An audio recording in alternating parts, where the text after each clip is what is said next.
यसुदे यसुदे। सभी को जेएमसी की स्वागत है आपका प्रोग्राम गवाह यीशु में। जिस तरह हम बाइबल में देखते हैं कि परमेश्वर ने 4 दिन के मुर्दा लाजर को जिंदा किया, तो इसी तरह से आज हम आपको एक ऐसे गवाह के साथ, एक ऐसी परमेश्वर की दासी के साथ मिलवाएंगे जिनको परमेश्वर ने इनकी मुर्दा अवस्था से जीवित किया। तो आइए हम मिलेंगे परमेश्वर की दासी पास्टर रजिंदर कौर जी के साथ। जेएमसी की पास्टर जी। जेएमसी की ब्रदर। पास्टर जी, स्वागत है आपका प्रोग्राम गवाह यीशु में जी। पास्टर जी, सबसे पहले मैं चाहता हूं कि आप दर्शकों को अपना इंट्रोडक्शन दीजिए कि आप कहां के रहने वाले हैं और कहां सेवकाई करते हैं। सभी को जेएमसी की। मेरा नाम पास्टर रजिंदर कौर है और मेरा निकनेम रोजी है। मैं अटारी बॉर्डर में सेवकाई कर रही हूँ। अटारी बॉर्डर के पास सेवकाई करते हैं और हमारे चर्च का नाम रॉयल एंड होली प्रीस्टहुड है। आज मैं बहुत प्रभु का धन्यवाद देती हूँ कि मैं अपनी जीवित गवाही लेकर इस चैनल में आई हूँ और मैं प्रार्थना करती हूँ कि प्रभु इस चैनल को बहुत सारी आशीष दे और जो आप लोग सुने उनके द्वारा आपको भी आशीष दे। तो पास्टर जी, हम जानना चाहते हैं कि मसीह में आने से पहले कैसी आपकी लाइफ थी और कैसे परमेश्वर के बारे में जाना। कि मसीह में आने से पहले मेरे दादाजी बहुत ज़्यादा बीमार हो गए और जिसके कारण हम मसीह में आए। मैं बताना चाहती हूँ हम लोग सिख फैमिली से हैं और मेरे परिवार की बहुत ज़्यादा कंडीशन ख़राब थी। मसीह में आने से पहले हमारे घर की बहुत ज़्यादा कंडीशन ख़राब थी। हमारे पास 10 रुपये भी नहीं होते थे खाना खाने के लिए। हमारे घर वाले रात रात को भूखा सोते थे और उनको पता नहीं होता था अगर उनके घर में कोई आ जाए तो कहाँ से खाना बनेगा, कहाँ से आएगा। हमारे घर में ऐसे कमरे थे वहाँ पे पूरा पानी इकट्ठा हो जाता था और हमारे घर वालों का रहना बहुत ज़्यादा मुश्किल था। बहुत गरीबी थी हमारे घर में, बहुत कर्जे के नीचे थे हम लोग। बहुत सारी बीमारियां थी हमारे घर में और हमारे दादाजी की कंडीशन जब बहुत ज़्यादा ख़राब हो गई, कहीं से भी उनका इलाज नहीं हो पाया तो उनको चर्च में लाया गया, वहाँ से वो ठीक हुए। और चर्च में आने से पहले मैं बताना चाहती हूँ हमारे घर में बहुत सारे लड़ाई झगड़े थे। जादू टोना हमारे घर में काम करता था और हमारी जो दादाजी की मदर थी वो भी ये काम करते थे। लोग उनके पास आते थे, उनके बड़े बड़े बाल उन्होंने रखे हुए थे, जड़ाएं थी उनके, और लोग उनके पास आते थे, अपने बच्चे के बारे में पूछने आते थे, अपना हाथ दिखाने के लिए आते थे। और जब लोग आते थे वो उनको तो सही कर देती थी बट उनका अपना घर पूरा खराब था और हमारे घर की कंडीशन बहुत ज़्यादा खराब थी और हम लोग खाने के लिए भी तरसते थे। हमारे घर में कुछ भी पकता नहीं था, कुछ भी बनता नहीं था और ऐसी कंडीशन थी हमारे घर में मसीह में आने से पहले। तो पास्टर जी, हम जानना चाहते हैं कि फिर कैसे आपने परमेश्वर के बारे में जाना। मेरे जब ग्रैंडफादर, दादाजी, परदादाजी और मेरे छोटे ब्रदर जब हॉस्पिटल में एडमिट थी, तीनों जने बिल्कुल डेड कंडीशन में थी और डॉक्टर्स भी उनका इलाज नहीं कर पा रहे थे। एकदम उनकी मृत्यु वाली हालत हो चुकी थी और उस समय हमें किसी ने बताया कि आप अगर यीशु मसीह के पास जाओगे तो वो आपके घर के हालातों को बदल देगा। हमारा घर ऐसा हो गया था कि वहाँ पे जाने को मन नहीं करता था। सब कुछ खत्म हो गया था, सब कुछ नाश हो गया था। हमें आस नहीं थी कि दोबारा हमारे घर में दोबारा खुशी आएगी। ऐसे लगता था जैसे सब कुछ बिखर चुका है और सब कुछ खत्म हो चुका। जब हमें किसी ने बताया कि अगर आप चर्च में जाओगे तो खुदा आपको ठीक कर सकता है, और जब हम चर्च में गए अपने दादाजी को लेकर, वहाँ पे 40 दिन की फास्टिंग प्रेयर चल रही थी और डॉक्टर्स मेरे दादाजी को इंजेक्शन लगा देने वाले थे। उन्होंने कहा कि इनको इंजेक्शन लगाकर ख़त्म कर दो। और मेरे जब दादी जी ने ये बात सुनी कि डॉक्टर्स इनको ख़त्म कर देने वाले हैं तो मेरी दादी जी ने डॉक्टर्स को मना कर दिया कि आप हाथ मत लगाओ, हम इनको लेकर अपने घर चले जाएंगे। और मेरे दादी जी और मेरा परिवार जब मेरे दादाजी को लेकर हॉस्पिटल से वापस आए तो उन्होंने सीधा मेरे दादाजी को चर्च लेकर गए और चर्च में, वहाँ पर अटारी चर्च में उनको रखा गया और 40 दिन प्रभु के दास पास्टर कृष्ण मसीह जी उनके लिए प्रेयर करते रहे, उनके लिए मेहनत करते रहे और 40 दिन में प्रभु ने उनको बिल्कुल ठीक कर दिया। आज 15-16 साल हो गए हैं, प्रभु के दास मेरे दादाजी बिल्कुल ठीक है और तभी से हमने मसीह को जाना। उसके बाद हमने कभी भी अपने आप को पीछे नहीं किया, हम और तब से आगे बढ़ते गए और मेरा ब्रदर भी बिल्कुल ठीक हो गया, मेरे दादाजी भी बिल्कुल ठीक हो गए। और मसीह में आने के बाद धीरे धीरे हमारे घर की कंडीशन सुधरने लगी, हमारे घर की खुशियां फिर वापस आने लगी और हमने सचमुच जान लिया कि यीशु मसीह ही हमारा परमेश्वर है और वो हमें सच्ची खुशी देने वाला परमेश्वर है। तो पास्टर जी, जिस तरह आपने भी बताया कि कैसे आपने परमेश्वर के बारे में आपकी फैमिली ने जाना जी, फिर आपको कैसे पता चला कि आप एक सेवक के रूप में, आप एक सेवक के रूप में चुनी गई हैं या आप एक पास्टर के रूप में चुनी गई हैं? मेरे मम्मी पापा हर साल एक कन्वेंशन होती थी और उस कन्वेंशन में संत इमानुएल जी जो कि चबाल से हैं और उनकी हर साल कन्वेंशन होती थी। हमारा परिवार हर साल वो एनुअल कन्वेंशन में जाता था और एक साल जब मेरा बर्थ होने वाला था, बर्थ होने से पहले अक्टूबर में वो कन्वेंशन होती थी और मेरे मम्मी पापा बर्तनों की सेवा कर रहे थे। जब वो बर्तन धो रहे थे, मीटिंग से आवाज़ आई कि जो भी अपने बच्चों को सेवा के लिए देना चाहता है वो आगे आ सकता है। और मेरे से एक मेरी बड़ी बहन भी थी। प्रभु ने उनके मन में पता नहीं क्या डाला, वो मेरी बहन को वहीं पे छोड़कर आगे चले गए। और जब वो प्रभु के दास के आगे जाकर खड़े हुए तो प्रभु के दास ने हंसकर बोला, आपके पास कोई भी बच्चा नहीं, आप कैसे आगे होगे? तो प्रभु के दास को मेरे फादर साहब ने बोला कि हमें प्रभु एक बच्चा अगले महीने देने जा रहा है, और चाहे बेटा हो चाहे बेटी हो, मैं प्रभु की उसको सेवा के लिए दूंगा।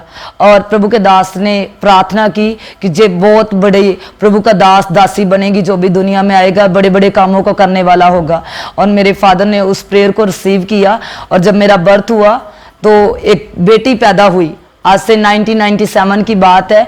लोग लड़कियों को सेवा में नहीं देते थे, तो सबने देखकर ये बात कई लोगों ने बोली कि अब लड़की हो गई तो अब सेवा में मत दो, लड़का होता तो आप सेवा में दे देते। मेरे फादर साहब ने बोला कि मैंने प्रभु के दास के आगे खड़े होकर इकरार किया है, प्रॉमिस किया है कि प्रभु चाहे तू बेटा दे या बेटी दे, वो तेरी सेवा करेगी। और प्रभु ने अगर मुझे बेटी भी दी है तो भी मैं उसकी सेवा के लिए दूंगा। और जब मेरा बर्थ हुआ, मेरे माता पिता ने मुझे ये चीज़ सिखानी शुरू की कि प्रभु ने तुझे तेरे जन्म से पहले चुन लिया है। और वो चीज़ मेरे अंदर कार्य कर गई कि अगर प्रभु मुझे बर्थ से पहले चुन सकता है तो मेरे साथ कुछ भी कर सकता है। वो मेरी ज़िंदगी के अंदर कोई भी गवाही को पैदा कर सकता है। तो मैंने उस बात पे यकीन किया, माना, और मैंने प्रभु के वचन को पढ़ना शुरू किया। प्रभु ने मुझे और भी क्लियर किया कि मैं उसकी सेवा के लिए हूँ। तो पास्टर जी, जिस तरह हम देखते हैं कि जब किसी बंदे के ऊपर खुदा की योजना हो उसको इस्तेमाल करने के लिए, तो शैतान भी अपना पूरा जोर लगाता है उसको गिराने के लिए कि वो बंदा सेवकाई में ना जाए, खुदा के काम ना करे। तो हम जानना चाहते हैं कि आपकी लाइफ में, जैसे आपने अभी बताया कि जन्म से पहले ही खुदा ने अपने दास के द्वारा बताया कि आप एक सेवक के रूप में चुनी गई हैं, तो हम जानना चाहते हैं कि आपकी लाइफ में कभी कोई ऐसा पल या कभी ऐसी कोई प्रॉब्लम आई हो कि जब आपको लगा हो कि नहीं ये नामुमकिन है? ऐसा सचमुच होता है, जिसको प्रभु ने चुना होता है उनकी जीवन में एक बार परीक्षा जरूर आती है। और मेरी ज़िंदगी में भी ऐसा हुआ। जब मैंने जान लिया, मैं बहुत छोटी थी और छोटे से ही मैंने अपने आप में ये इकरार कर लिया कि मैं प्रभु की सेवा करूंगी। और मैं हमेशा स्टडी में बहुत अव्वल रही, आगे रही, मैं कुछ भी कर सकती थी, लेकिन मैंने सब कुछ छोड़कर मैंने एक चीज़ अपने मन के अंदर बैठा ली कि मैं प्रभु की सेवा के लिए हूँ। और उस चीज़ के लिए मैंने अपने आप को डेडिकेट कर दिया। बहुत अच्छे से सब कुछ चल रहा था। और जब मैं 10th क्लास में हुई, सडनली मेरे को एक प्रॉब्लम हुई, मेरे शरीर में पेन होना शुरू हुआ। और वो पेन इतना बढ़ गया, धीरे धीरे धीरे धीरे वो बढ़ता गया। मुझे पास वाले स्टोर में लेकर गए, वहाँ से मुझे मेडिसिन दिलाई गई, मुझे कुछ भी फ़र्क नहीं पड़ा। फिर मुझे अगले स्टोर में लेकर गए, हमारे एरिया के जितने भी स्टोर थे उनमें मुझे लेकर जाया गया। और मुझे मेरी तबीयत और बिगड़ती बिगड़ती बिगड़ती गई। मेरे परीक्षा के जो दिन थे वो बहुत कठिन होते गए। कई बार मुझे लगता था कि मैं ख़त्म हो जाऊंगी, कई बार ऐसा लगता था कि वो दिन अगला दिन ही नहीं चढ़ेगा। और मुझे अमृतसर के सारे हॉस्पिटल, जितने बड़े बड़े हॉस्पिटल है, अमनदीप हॉस्पिटल है, गुरु नानक हॉस्पिटल है, गुरु रामदास हॉस्पिटल है, और उसके अलावा ओरी हॉस्पिटल है, अरोड़ा हॉस्पिटल है, मैं जितने भी हॉस्पिटल्स का नाम ले रही हूँ, इससे ज़्यादा जितने भी अमृतसर के हॉस्पिटल उन सब में मुझे एडमिट किया गया। और जब भी मुझे एडमिट करवाया जाता था, एक हॉस्पिटल वाले छुट्टी देते थे और अगले में मुझे दाखिल कर दिया जाता था, वहाँ से नेक्स्ट में, वहाँ से नेक्स्ट, ऐसे मुझे सब हॉस्पिटल में, आज भी फाइलें मेरे घर पे पड़ी है, और मुझे अलग अलग हॉस्पिटल में दाखिल कर दिया गया। और वहाँ पे बताया गया कि जो ब्लड का सर्कल है वो बिल्कुल बंद हो चुका है। ब्लड मेरी नसों में जम चुका था और मेरे दोनों हाथों की नसें बिल्कुल बंद हो चुकी थी। जब डॉक्टर मुझे चेक करने आते थे तो वो नसेस चेक करते थे, और जब उनको वो बोलते थे अगर नसेस नहीं चलती तो इंसान कैसे चलता है, ये डेड है, आप इसको घर पे ले जाओ, इसकी सेवा करो। और हमारे रिश्तेदार भी कॉल करते थे, पूछते थे जिंदा है, बचेगी या नहीं बचेगी। और मेरे मम्मी पापा, मेरा परिवार मेरे से छुप छुप कर वो रोते थे कि अगर इतनी जवान है, अगर नहीं बची तो हम क्या करेंगे, हम कैसे इस डेड बॉडी को घर पे लेकर जाएंगे।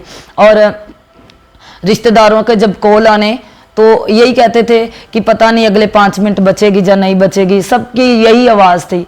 हमारे घर में जब थोड़ा सा भी शोर होता था तो हमारे आस पड़ोस वाले छत पे ऊपर जाकर देखते थे कि इनकी बेटी शायद मर गई है और इसीलिए जो रो रहे हैं। और ऐसे ही होता रहा। और जब मुझे वहाँ से भी मुझे आराम नहीं मिला, अमृतसर के हॉस्पिटल में से भी, तो मुझे चंडीगढ़ रेफ़र कर दिया गया। चंडीगढ़ पीजीआई में मुझे 3 मंथ रखा गया। वहाँ पे भी मेरा बहुत ट्रीटमेंट करने की उन्होंने कोशिश की। मेरे को कंटिन्यू मेरे टेस्ट होते रहे। वो आते थे, ब्लड निकाल कर ले जाते थे, आते थे, ब्लड निकाल कर ले जाते थे। अलग अलग तरह के बड़े बड़े बड़े टेस्ट मेरे हुए, बड़ी बड़ी स्कैनिंग की गई। मेरी बॉडी को सिर से लेके पाँव की तली तक पूरा जांचा गया, बट उनको कुछ भी समझ नहीं आती थी कि हम क्या करें। और मेरी कंडीशन इतनी खराब हो गई थी कि मेरा 1 मंथ के अंदर 10 kg वेट कम हो गया था और मैं बहुत बेसूरत हो चुकी थी। मेरी शक्ल भी नहीं रह गई, कुछ नहीं रह गया था मेरे पास। मैं इतनी वीक हो चुकी थी कि मेरे से अपने कपड़े भी नहीं पहने जाते थे। मैं बाजू कपड़े ऊपर करने के लिए पहनती थी तो मेरी बाजू नीचे गिर जाती थी। इतनी दर्द होती थी मुझे, और मैं यहाँ से उठकर वहाँ तक नहीं जा सकती थी। मुझे जब भी लेकर जाते थे, किसी चीज़ में डाल कर लेकर जाते थे। कहीं मेरे फादर साहब या मेरे चाचू मुझे हाथों में उठाकर हॉस्पिटल में लेकर चले जाते थे। हमारा पूरा परिवार बहुत परेशान हो गया था कि पता नहीं 12 साल कंटिन्यू ऐसे ही रहा। मैं बीच में बाइबल कॉलेज भी गई और बाइबल कॉलेज में भी मेरी कंडीशन ऐसे ही रही। कंटिन्यू मैं वहाँ पे भी बीमार रही। एक रात जो सबसे कठिन पल मुझे आज भी याद आता है, वो मेरे लिए वो रात थी कि जब मेरे लिए सब कुछ बहुत मुश्किल हो चुका था। मुझे हॉस्पिटल लेके गए, स्कोड हॉस्पिटल था वहाँ पे भी, और जब मुझे वहाँ पे लेकर गए, पेंसिलिन नाम का इंजेक्शन मुझे लगता था हर 21 डेज के बाद, जो बहुत दर्दनाक होता है और उसकी दर्द पूरा वीक नहीं जाती। और एक बार जब मुझे इंजेक्शन लगाया गया हॉस्पिटल वालों से, तो उन्होंने गलती से मुझे गलत इंजेक्शन लगा दिया और जिसका इफेक्ट सडनली मेरे माइंड के ऊपर हो गया। और मेरे रास्ते में जब मेरे टीचर्स मुझे वापस लेकर आ रहे थे, गाड़ी में ही मेरी कंडीशन इतनी ख़राब हो गई कि मेरा मन करता था मैं गाड़ी से अभी कूद जाऊं। और टीचर्स भी बहुत डिस्टर्ब हो गए कि पता नहीं इसे क्या हो गया है। कॉलेज में मुझे लेके गए, सब टीचर्स, जेंट्स और लेडीज़ सब मुझे देख रहे थे कि पता नहीं ये बचेगी या नहीं बचेगी। तभी मेरे फादर को, मेरे पेरेंट्स को कॉल किया गया कि आकर अपनी बेटी को वापस ले जाओ क्योंकि इसकी कंडीशन नहीं है बचने वाली। तो वापस फिर मुझे हॉस्पिटल लेकर गए। उनको पूछा गया कि आपसे मेडिसिन गलत दी गई है, तो उन्होंने माना नहीं। इससे जिस चीज़ का मुझे आज भी बहुत ठेस लगता है कि कैसे उन लोगों ने मेरे सामने इकरार कर दिया कि हमारी कोई भी गलती नहीं है, इसको डिप्रेशन का रोग है। और उसके बाद मुझे रियलिटी में डिप्रेशन का रोग हो गया। और डिप्रेशन का रोग मुझे ऐसे हुआ कि जब भी मैं अकेली होती थी या किसी के पास बैठी होती थी, मेरा मन करता था कि मैं रोती जाऊं और ऑटोमेटिक ही मेरी आंखों से आंसू निकलते रहते थे। मैं लोगों से बचकर छत पे चले जाना, जहाँ अकेली जाकर बाहर बैठ जाना और वहाँ पे जाकर रोना शुरू कर देना। मुझे डिप्रेशन की मेडिसिन दी गई और मुझे डॉक्टर्स ने बोला गया कि जब भी आपको ऐसा होगा तो आपने ये 3 गोली है जो मेडिसिन है आपने खा लेनी है और ऑटोमेटिक आपका मन ठीक हो जाएगा। और जब भी मैंने मेडिसिन खानी, मेरा मन ठीक हो जाना, मैंने हंसने लग जाना। और जब मेडिसिन का असर खत्म हो जाना तो फिर मैंने रोने लग जाना। मेरी ज़िंदगी बहुत ज़्यादा डिप्रेशन के नीचे आ गई थी। हर वक्त मुझे चिंता रहनी, मैंने डिस्टर्ब रहना और ऐसे ही चलता गया। परंतु मुझे बिल्कुल कहीं से भी शिफा नहीं मिली। मैं बहुत ही, डिप्रेशन का रोग मेरा इतना बढ़ गया था कि मेरा मन नहीं करता था कहीं जाने को, कहीं आने को, कहीं किसी के पास बैठने को मेरा मन नहीं करता था। अकेली बैठकर मैंने रोते रहना। बहुत लोग मुझे, टीचर्स ने भी आकर पूछना क्या प्रॉब्लम है हमें बताओ, बट मेरा किसी से बात करने को मन नहीं करता था। फिर ऐसे ही जब चलता रहा तो जब मैं वापस आई अपनी स्टडी कर तो मैंने बोला हम चर्च का ओपनिंग करेंगे, उद्घाटन करेंगे। और रियलिटी में जिस दिन हमारे चर्च का उद्घाटन हुआ, इनॉग्रेशन हुई, उस दिन प्रभु ने मुझे बिल्कुल ठीक कर दिया। मुझे पता ही नहीं चला कैसे वो रिबन कट किया और वो काटते काटते मैं बिल्कुल ठीक हो गई। जो 12 साल में मेरी ज़िंदगी में नहीं हुआ, वो एक दिन में प्रभु ने मेरी ज़िंदगी में किया। तो पास्टर, जिस तरह हम देखते हैं भी कुछ लोग ये बोलते हैं कि जो लड़कियां हैं वो सेवा नहीं कर सकती, वो पास्टर नहीं बन सकती या पास्टर नहीं हो सकती। आप इसके बारे में क्या कहना चाहते हैं? अगर लड़कियां सेवा नहीं कर सकती तो प्रभु बेटा पैदा करता। मेरी माँ के कुख से बेटी क्यों पैदा हुई? जन्म से पहले मुझे मसा किया गया था, किसी को पता नहीं था बेटी होगी या बेटा होगा। मैं तो सेवका इसलिए कर रही हूँ क्योंकि मेरे को गर्भ से मसा किया गया है। तो अगर सिर्फ बेटे ही सेवकाई कर सकते थे तो बेटा पैदा होता, फिर बेटी क्यों पैदा हुई? मुझे इसलिए मुझे बिलीव है कि बेटियां सेवा कर सकती हैं। उसके अलावा अगर हम बाइबल में देखते हैं तो बहुत सारी औरतें हैं जिन्होंने प्रभु का कलाम सुनाया है और प्रभु के वचन को आगे लेकर आई हैं। खुदा के कलाम में, प्रभु के वचन में लिखा, जाओ और उसके वचन का प्रचार करो। कहीं ये नहीं लिखा कि स्त्री जाए या मर्द जाए या पुरुष जाए, ये नहीं लिखा। ये लिखा जाओ और प्रचार करो। इसका मतलब है कि हम सबको इस चीज में अधिकार दिया गया है कि हम जाकर प्रभु यीशु मसीह के चेले बनाएं, और ये एक सही काम है, पवित्रताई वाला काम है, कोई भी गलत काम नहीं है। जो प्रभु ने हमें सौंपा है तो हम कर रहे हैं। तो पास्टर जी, जिस तरह हम देखते हैं, जैसे कि बाइबल में लिखा कि जब लोग सच्चाई को जानेंगे तो सच्चाई उन्हें आज़ाद करेगी। तो आज हम देख रहे हैं बहुत सी जगहों पर बहुत से लोग हैं जो प्रभु यीशु मसीह का वचन सुन रहे हैं और प्रभु यीशु मसीह को फॉलो कर रहे हैं। तो उसके दौरान कुछ लोग ये बोलते हैं कि ये जो क्रिश्चियन लोग हैं ये पैसे दे के धर्म परिवर्तन करते हैं या लालच दे के धर्म परिवर्तन करते हैं। तो मैं जानना चाहता हूँ कि जैसे आपने बताया कि आप एक अन्य जाति परिवार से परमेश्वर में आए, आपके फैमिली वाले, तो आपको कितने पैसे दिए गए परमेश्वर में आने के लिए, या आपने कभी देखा हो किसी का पैसे दे के धर्म परिवर्तन किया गया? इसको हम धर्म परिवर्तन नहीं कहेंगे, वो खुदा जीवन बदलता है, वो हमारी जिंदगी बदलता है। ऐसा कुछ भी नहीं है। मैं खुद पास्टर हूँ और जब लोग हमारे पास आते हैं, सच्ची में हम देखते हैं उनके घरों में बहुत क्लेश होता है। दोनों जो पति पत्नी होते हैं वो आपस में बात नहीं करते, 24 घंटे उनके घर में झगड़ा रहता है, उनके बच्चे आनाज्ञाकारी करते हैं। और जब वो मेरे पास आते हैं, हमारे पास आते हैं, तो वो मसीह को जानते हैं और उनके घर से ऑटोमेटिक क्लेश खत्म हो जाता है, झगड़ा खत्म हो जाता है और वो मसीह को ग्रहण कर लेते हैं। कोई पैसा नहीं दिया जाता, शांति दी जाती है। अब जब लोगों को शांति मिल जाती है तो वो पक्के हो जाते हैं। और मैं तो यही कहना चाहती हूँ कि खुदा प्रभु यीशु मसीह, वो धर्म नहीं, जात नहीं, कुछ नहीं बदलता, वो जीवन बदलता है। हमारा धर्म नहीं बदला, हमारी जात नहीं बदलती, आज भी हम वैसे के वैसे ही हैं। हमारा परिवार आज भी वैसे का वैसा ही है, बट हमारा जीवन बदला है। एक टाइम था जब हम रोते थे, हमारे पास कोई नहीं आता था, हमें गले कोई नहीं लगाता था। आज हमारा वही परिवार एक साथ 18 जी हम एक घर में रह रहे हैं और प्रभु यीशु मसीह की दया से रह रहे हैं। हमें कोई परेशानी नहीं है, कोई प्रॉब्लम नहीं है। हमारे जीवन को, हमारी कलेश को प्रभु ने आनंद में बदला है, इसलिए हम प्रभु का धन्यवाद देते हैं। तो पास्टर, जिस तरह बहुत से आज लड़कियां, यंग लड़के लड़कियां, उनके मन में कि हम भी पास्टर बने, हम भी सेवकाई करें, तो अगर किसी के मन में ये बातें हैं तो वो कैसे एक सेवक बन सकता है? आप इसके बारे में क्या कहना चाहते हैं? और उन लोगों को मैं बोलना चाहती हूँ, सबसे पहले आप प्रभु में आगे बढ़िए, अपने आप को प्रार्थना में, वचन में लाइए, अपने आप को दीन करिए। मैंने अपनी ज़िंदगी में जो सीखा है मैं वही बताऊंगी कि अपने विज़न को, जो प्रभु ने आपको दर्शन दिया है, पहले अपने दर्शन की खोज करें कि प्रभु ने आपको किस सेवा के लिए बुलाया है।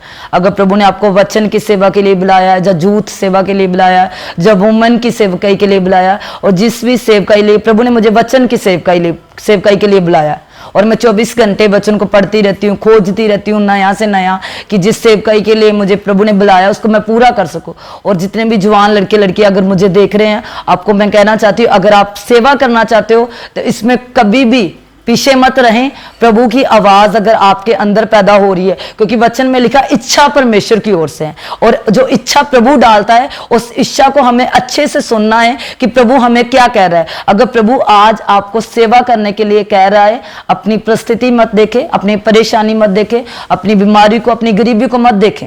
जिस काम के लिए प्रभु ने आपको बुलाया है, उठिए, खड़े होइए, और जो भी पास्टर आपके हैं उनके पास जाइए, उनसे बात करिए। सबसे अच्छी बात है अगर आप किसी की सलाह लेंगे, अपने पास्टर के पास जाकर उनसे बात करेंगे और उसके बाद आप अपने आप को वचन के अकॉर्डिंग चलाएंगे तो खुदा आपको जरूर सेवकाई में इस्तेमाल करेगा। तो पास्टर जी, जो लोग अभी हमें देख रहे हैं या बाद में इस वीडियो को देखेंगे, जो अभी भी पाप में फंसे या किसी अंधकार में फंसे, आप उनके लिए क्या मैसेज देना चाहते हैं? वचन में लिखा तौबा करो और अपने पापों का इकरार करो, तभी आपके जीवन में अच्छे दिन आएंगे। और मसीह में चलने का मकसद यही है। जो तौबा का मतलब है, माफ़ी का मतलब है, उसका मतलब अगर आप ठीक हिब्रू और ग्रीक बाइबल को पढ़ेंगे, बाइबल को डीपली पढ़ेंगे, तो उसका रियल मतलब रिपेंटेंस का, पश्चाताप का जो निकलता है वो है नो मोर सिन। पाप आपकी जिंदगी से खत्म हो गया है, उसकी जड़ें खत्म कर दी है खुदा ने। वचन में लिखा वो आपके पापों को याद नहीं करेगा। असल मसीहत वो है। मसीहत ये नहीं है कि हम चलते जाएं, पाप करते जाएं, चलते जाएं, पाप करते जाएं, माफी मांगते जाएं, चलते जाएं, वो मसीहत नहीं है। मैं आपको ये संदेश देना चाहती हूँ कि अगर आप मसीह में आ गए हो तो पूर्ण रीति से अपनी हर बदी को, हर पाप को छोड़कर पूरी रीति से मसीह में आ जाएं, क्योंकि मसीह पूर्ण पश्चाताप मांगता है। और जब आप पूरा पश्चाताप करेंगे तो खुदा आपको पूरी आशीष देगा। खुदा आज भी आपको माफ करने के लिए तैयार है। अगर आपसे कोई भी बड़े से बड़ा गुनाह भी हुआ है तो खुदा आपको आज भी अपना बेटा और बेटी कबूल करने के लिए तैयार है। तो पास्टर जी, हम आपका बहुत बहुत धन्यवाद करते हैं। हमारी पूरी गवाह यीशु की टीम आपका बहुत धन्यवाद करती है। आपने अपना कीमती समय दिया और अपनी गवाही को शेयर किया। थैंक यू पास्टर जी। जय मसीह। तो जिस तरह आपने देखा और सुना कि कैसे परमेश्वर इनके जीवन में काम किया और कैसे परमेश्वर इनको मौत की अवस्था से बाहर निकाला, आज ये परमेश्वर के काम को कर रहे हैं। तो मेरा विश्वास है इस बड़ी गवाही के द्वारा परमेश्वर आपके जीवन में एक बड़ा बदलाव लेकर आएगा। सबको जय मसीह की। अगर आप परमेश्वर के कामों को आगे बढ़ाने के लिए इस सेवकाई में अपना योगदान देना चाहते हैं तो आप इस QR कोड को स्कैन करके गूगल पे के द्वारा अपने दान भेज सकते हैं। अगर आप विदेश से अपने दान भेजकर परमेश्वर के कामों को बढ़ाना चाहते हैं तो आप इस बैंक डिटेल्स का इस्तेमाल करके अपने दान भेज सकते हैं। परमेश्वर आपको आशीष दे। तो मेरे प्रिय भाई बहनों, अभी आपने एक बहुत बड़ी अद्भुत गवाही को सुना। तो मेरा विश्वास है परमेश्वर इस गवाही के द्वारा आपके जीवनों में 100 गुना फलों को लेकर आएगा। आप इस टेस्टिमनी को अपने दोस्तों के साथ, फैमिली मेंबर्स के साथ शेयर ज़रूर करें ताकि वो भी जान सके कि परमेश्वर कैसे लोगों के जीवन में काम कर रहा है। मेरा विश्वास है परमेश्वर इस गवाही को सुनने के बाद आपके जीवनों को सेम नहीं रहने देगा। आप हमारे चैनल गवाह यीशु को सब्सक्राइब कर लें ताकि आने वाले दिनों में आप परमेश्वर के और गवाहों के साथ मिल सके। अगर आप भी अपनी टेस्टिमनी हमारे साथ शेयर करना चाहते हैं तो नीचे आपको एक ईमेल आईडी दिखाई दे रही होगी, आप उस ईमेल पर अपनी डिटेल शेयर कर दें, हम आपके साथ कांटेक्ट ज़रूर करेंगे। मेरा विश्वास है परमेश्वर आपके जीवनों को सेम नहीं रहने देगा। God bless you all. सभी को जय मसीह की। ਅਸੀਂ ਯਿਸੂ ਦੇ ਅਸੀਂ ਹਾਂ ਗਵਾਹ ਯਿਸੂ